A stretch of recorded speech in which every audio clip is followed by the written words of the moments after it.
goodness. Here we are. I can't believe it. And we are live. Pretty exciting. Hello. Thank you for visiting us. Testing out our first live stream. Coming to talk about things we're enjoying as new empty nesters and new Texans and new YouTubers also. So we're just trying out all the different things and thought that this might be something kind of fun to do. Different way to bring videos. Less editing time too. Less editing time. And of course, today we're in Brent's office, but we were just talking about maybe doing some live streams, viewing holiday lights. And I've looked up a few of those that would be fun. If anybody would be interested in coming with us, we might do that next weekend. Yeah, that'd be really easy too. We do have some wireless mics we can just plug into the phone, put the phone on a dash, just end up driving around. And so we talked about doing this. We were actually going to do this a couple of weeks ago, but Jessica talked me into not doing it a couple of weeks ago until we got a little bit better at some of the content and had a few videos. And the 36 video challenge. Tell everybody the deal on that, because that's been a big effect on our channel so far. So that's been one of Brent's really big goals, is getting 36 videos done and out as quickly as possible so that he can learn the process, learn the editing, learn what works, what doesn't work. He's learned how to use the drone pretty well. So he's done about 20 something videos, haven't you? Yeah, we're at 28. At 28. Yeah, so. this live stream saved will be 29 actually. But everything from, being a drone pilot newbie. I've crashed the drone 3 times. This is the drone right here. Thank goodness, drying it out hasn't caused any problems. I've got some pretty decent shots. And Jessica, wanted to practice with the GoPro, and that was the origin of that first baking video that she did, which we've gotten more feedback than anybody. And tell everybody about, you've got kind of a big event with sort of a mystery project coming up in 2 months? A mystery project? Well, I don't know if it's a mystery project, but I am going to take a trip and do a little bit of filming, and depending on how comfortable I am with the editing software and everything at that point, I might just put some of my own things out. Yeah, because you can do it right from your phone. That's the thing I would mention to anybody that's looking at starting up and doing their own YouTube stuff. And I mean, that's a good point. If you're interested in doing YouTube, write down in the comments, put down, what's your purposes that you're wanting to do YouTube for? Just to kind of dabble, or to be an influencer, or to, eventually be an entrepreneur? Just put that down below in the comments. There's 2 big reasons that we're doing our YouTube channel, and being kind of empty nest newcomers and new to this over about the last 3 years, like Jessica was saying this morning, we're already filming things all the time, right? We go all kinds of places, and we know that there's people that, hey, maybe a couple of years from now they're going to be empty nesters, or maybe they've been at it for a while and it's kind of gotten stale. So the first thing is just documenting. We always are looking at things going, boy, that's neat. We've seen the dolphins in Galveston. We saw, submarine museum. Jessica got a great picture of me trying to crawl through one of the little tiny hatches, and all those things that just occurred to me would be really good YouTube content. The second big thing that we want to do is grow an extended family of empty nest newcomers, or empty nest veterans, or future empty nesters, right?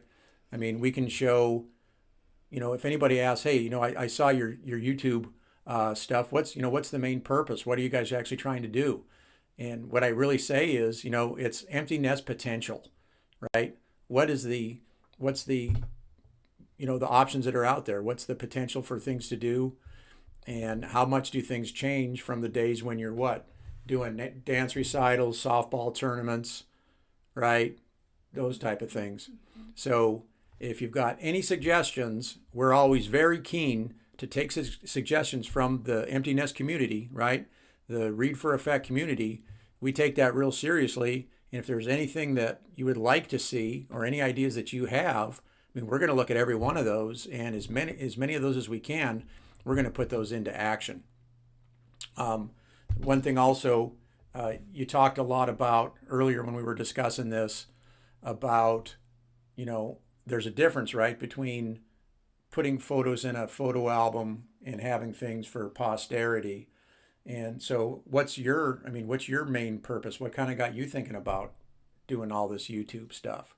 Well, part of it was that we do so many things and we document them anyway, but we don't remember to show people a lot of times, or we don't see people at the same time or talk to people at the same time. So we just end up with a lot of information, pictures, videos that we just kind of forget about.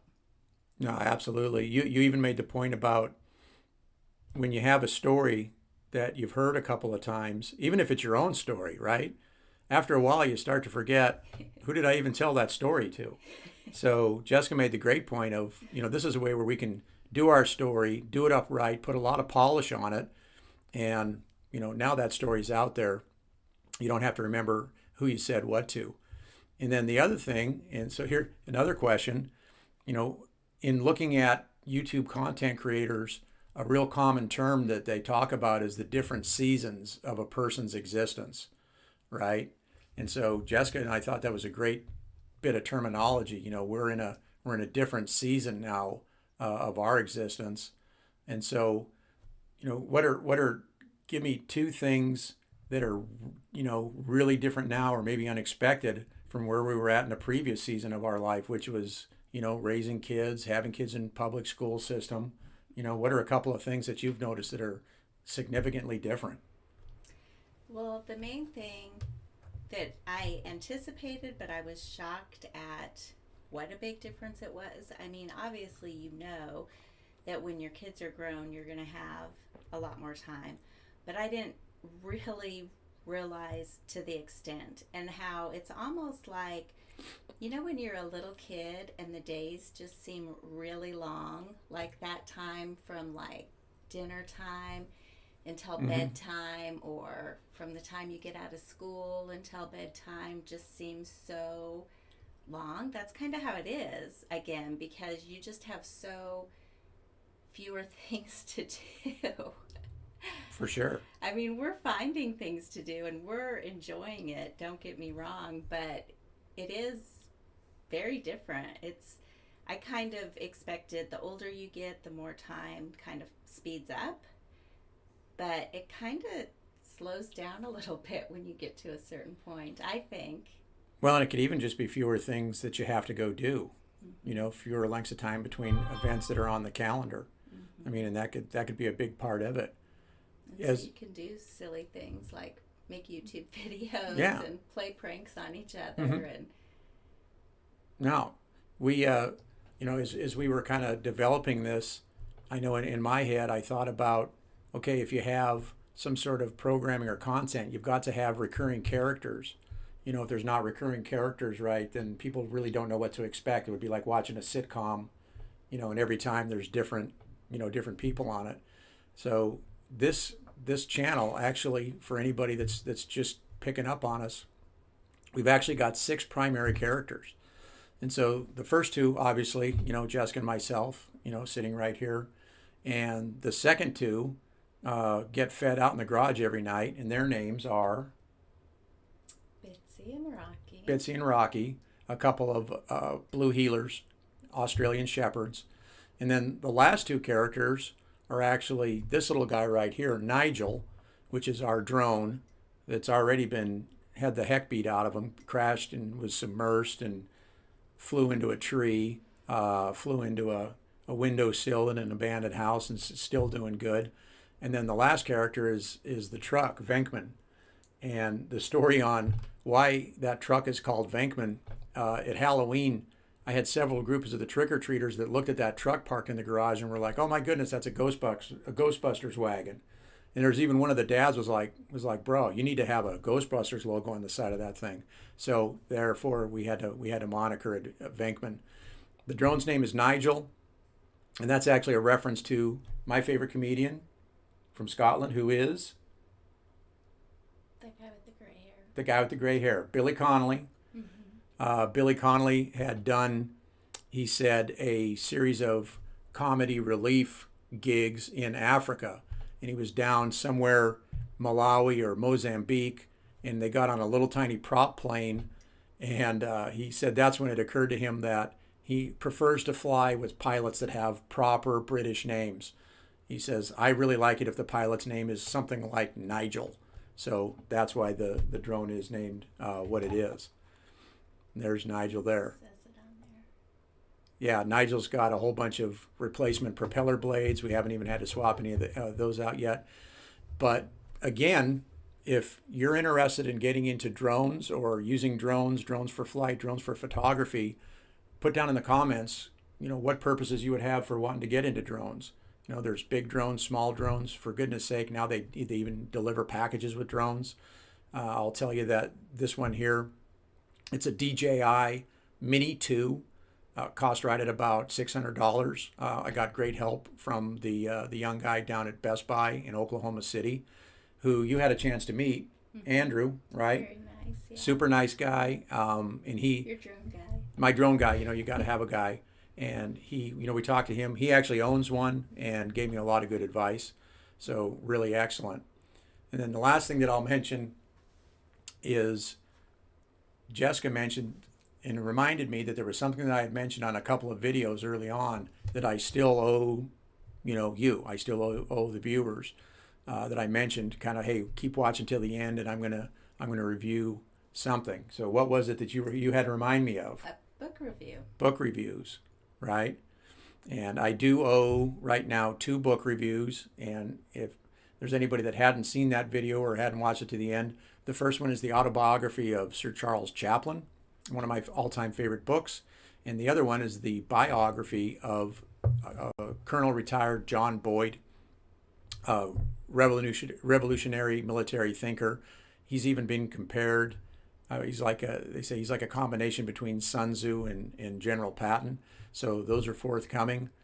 And initially I had a different idea for this channel, didn't I? Because the empty nester life, empty nester newcomers, that was really Jessica's idea, and she said that, and the bell went off in my head.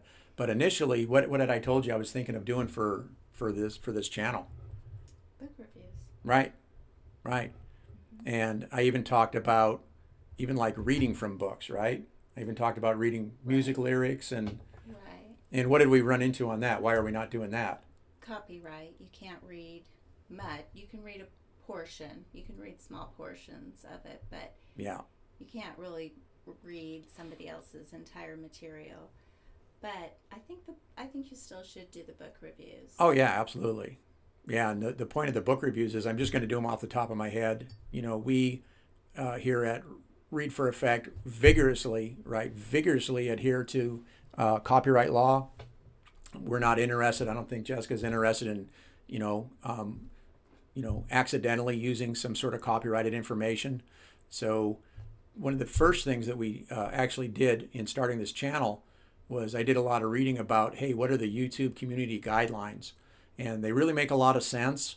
I think it makes for a lot nicer experience for everybody, for the viewers, for the content makers. And one of the things I do is I'm always looking to see if there's anything new with the content guidelines.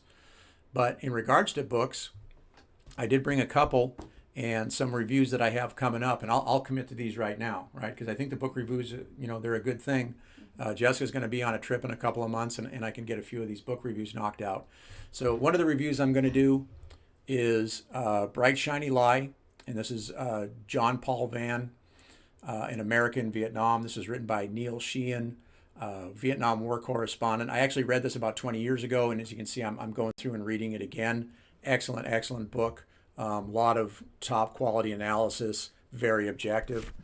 The other one, and this one is kind of heavy. Should have Jessica hold this up. So this is Bonhoeffer, Pastor, Martyr, Prophet, Spy. This is written by Neil Metaxas. He's one of my favorite authors. And if you're not familiar with Pastor Bonhoeffer, Dietrich Bonhoeffer, he ran afoul of the German government immediately before and during World War II. A fascinating story, a great thinker. So I now owe you a review on that one. And the last one, and again, I'm about halfway through on this one, but this one I just finished, and I treated myself. If you're a book reading person, always read the book before you watch the movie. And so I read Catch-22 finally. Catch-22, written by Joseph Heller. This is about World War II American bomb pilots in the Mediterranean. Joseph Heller was actually, this is kind of biographical. He actually was on one of these B-24 Liberator crews during World War II. Wrote this book. It's kind of a lampoon. It's a little bit exaggerated. If you've seen the original movie MASH or read the original book MASH by Richard Hooker, very much along those same lines. The movie Robert Altman did, 1969 MASH. If you read this book, you'll recognize a lot of the gags that are in that book. And the connection that I shared with Jessica on this book is there's one of our very favorite actors, Alan Arkin, plays the lead character in the movie. And we saw Alan Arkin on a movie called $1 Million Arm that we watched. Where did we see that movie originally when we watched it? It was outside. Yeah, we first saw it actually on a cruise, Mm-hmm. and then we've seen it every other place. Yeah. We've seen it so many times now, but yeah, we did see it for the first time outside. Yeah. Alan Arkin, if you watch $1 Million Arm, what character did he play in $1 Million Arm? I'm not sure. The baseball scout. Okay. Right? Well, I don't want to say the wrong thing. So he played the baseball I scout. just know it was a cute movie. Yeah. Excellent movie. And with that, I'm going to pass it back over to Jessica because, pause for coffee. Tell everybody about, we had this idea about, taking tours live in the car and looking at holiday light displays. I got some footage this week in Omaha at one of the kind of city centers that was really pretty good, pretty good looking footage. And then you had the Christmas lights in Sedan. Mm-hmm. You have that video. Yep. So our favorite Christmas lights that I hope we're going to get to do when we go see the kids again here in a few weeks or a couple weeks, I guess, is at Botanica in Wichita, mm-hmm. which I know you've done some filming there in mm-hmm. past years. And then last year we did the Christmas lights at the Houston Zoo, which was really neat. So we'll do Botanica again for sure. Maybe we'll do the zoo again, but there are some other ones in Houston we haven't done yet. There's a drive-through Christmas light display in Katy that looks really pretty. There's an area in Houston that you can walk or drive through that looks like it's really pretty, so we may do those. That's Christmas time, obviously. Other things that we're wanting to do here in Houston, we've still got some parks we haven't mm-hmm. explored yet. Memorial Park, I know they're doing a lot of things there. Houston's been good to us, hasn't it? It has, yeah. I mean, it's been really nice. We can't. It's been good. Buffalo Bayou. Mm-hmm. So what did we walked, 3 miles from where we parked, Mm-hmm. and we went to see something at Buffalo Bayou. What did we go and see when it was just getting dark? Well, we went to the Bat Bridge mm-hmm. and saw all the bats fly out. So we got there just before dark. So we walked from the car to that bridge, mm-hmm. which was quite a ways, but we didn't really walk through the park a whole lot. So we'll go do that again. Yeah. But I'm going to travel with Brent a little bit here soon. I'm going to mm-hmm. go to Florida with him. And I think there's some Christmas lights. For sure. I'll get some video of. mm-hmm. Brent's going to be busy while we're there, but I'll get some Christmas light video. And also, if anybody has suggestions of non-Disney things to do in Orlando, I'm going to have about 4 half days there because I'm going to be working some while I'm there also. But I know I'll go to think it's Icon Park, right where our hotel is. Right. And there's a couple of other places that I can't remember that you can just go and kind of walk around. And right now, because it's the holidays, they have pretty Christmas light displays and things. But if anybody has any other suggestions, it's just me. So, I mean, I'm not going to go to Disney World or Epcot or anything like that, but just cool places to go see. You know, if you've got not only Florida and not only Houston, but we travel fairly extensively. A couple months ago, I was out in Oregon, South Carolina, Nebraska. We're going to be in New Mexico in a couple of months. I'll be in California in a couple of months. And so if you've got any ideas, regionally, I can generally get to most places in the country, you know, within about, 90 days. And so any ideas that you have about something that might be local to your area, drop that down in the comments so we can start putting that into our planning. And you never know, you just might see your suggestion, you know, some little known gem that's maybe in your county or nearby a city to you, you know, and if we can at all, you know, one or both of us will get to it. Going forward, you know, you'll notice we've got, you know, our kind of matching mugs, and we don't have it set up yet, but eventually we will have, you know, Read for Effect merchandise that will be for sale at the site. And it kind of bringing it all back to our comment a minute ago about the different levels and the different purposes for YouTube, right? You've got your dabbler, you have your influencer, you have your entrepreneur. And again, if you've got aspirations for doing YouTube things, drop a note in the comments and I can answer you back directly about any of the difficulties that we had, right? And I'll use one case in point is this live stream here today. So in order to get this live stream up and going, it took us about 7 minutes of preparation. We were done, right? Well, it took me about 7 minutes of preparation and I was done. What time did we start prepping up for this today, would you say? You've been at it since you got at it. Yeah. So, and that was one of the reasons I suggested doing some live streaming is because the editing takes so much time. And I thought we could do even footage that we had shot and just, even if we just minimally edited it, we could have it play during a live stream. Something to where it's a little bit less time consuming, because he still does have to fix my washer, which, by the way, those votes are tied right now. So if anybody else wants to vote. And remind everybody about that video. So I was out of state, right? Yeah. And again, her pattern seems to be, well, I'm just going to play with my camera a little bit. And then you just get golden footage out of it. And so she was excited to show me the footage last night. I was like, oh yeah, this is absolutely going right up. This is great stuff. And remind everybody the choices of, if they watch the video, there was 2 choices, 1 or 2. What are the 2 choices? That Brent needs to either shoot a video of him, which I guess I would actually probably shoot that video of him fixing my washing machine, which he eventually is going to have to do. Or shoot a video of him doing the laundry in the bathtub like I had to do this week. And I guess there could be a third choice. You could live stream yourself doing laundry from the bathtub. Could live stream myself replacing the water pump on the washer too. That's true. Do it that way. Well, that's true. Maybe whichever way it goes, we'll do that as a live stream. Yeah. No, absolutely. So stay tuned. And again, in the comments down below here, if you've got a preference of which video you'd like to see us make, either me in the bathtub with a load of my laundry with a bunch of detergent sudsing it up, or me with the wash machine flipped over on its side replacing out a water pump, right? Just put it down in the comments as far as which way you'd want to go. And we've got a few more minutes left, and one of the things I made a note of, which we had kind of talked about a minute ago, is that whole seasons thing, right?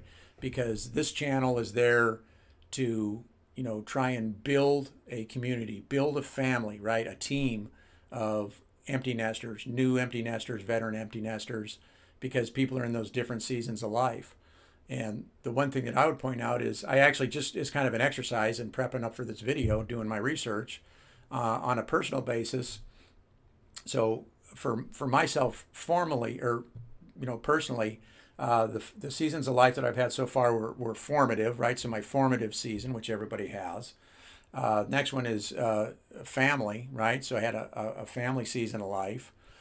Then I had what I call a duty and service season, which was, being involved in law enforcement, being deployed. And that was, I don't know, 14 years, something like that, right? So I've got that duty and service portion of life. And now this last one here is kind of the YouTube entrepreneur part of life. It's a lot of fun. It goes, it's been going right in with the things that we're already doing, both of us at work. It works really well. And so my last point is there's something that I mentioned, and this is my surprise comment, because we talked about what we were going to talk about, and I had to keep one in the bag, that I hadn't talked to Jessica about. So there's something that I mentioned 10 years from now when I turn 60. There's something that I think will work really well with YouTube content. I think it will. I know what you're going to say. Tell everybody about what's the change I'm going to make on my 60th birthday. So when Brent retires from his current job, he wants to become a truck driver. He's wanted to do that for a long time. So now I guess he's going to be a YouTubing truck driver. Yeah. What kind of trucks? Semi-trucks. There you go. Just wanted to make sure everybody understood. I wasn't going to be like, with all the questions, I don't know. Like driving a pickup truck. Because I already drive a pickup truck, Venkman. True. So that's pretty much it for our content. Again, if you find value in what you see us doing here, and if you don't know if you find value yet, go look at our channel, check out a couple of our videos. If it's something that you feel like you'd like to see more of, certainly put in the comments, right? Hey, guys, go and do this, or go do that, or go look at this. We appreciate a like if you click a like, because that helps YouTube find our videos and push them your direction. And certainly if you know anybody that's like you or that you think would be similarly interested, push our videos their direction too. You can do it on all the different social media platforms. You can text our stuff out. You can send it via email. So anything else to add? I don't think so. That's it. Just Okay. leave us any suggestions you have, especially any Orlando suggestions, because that's coming up the soonest. Yep, absolutely. So with that, look at that. Read for Effect, podcast number 1, done and done. Yay. And we will see everybody soon. Thanks.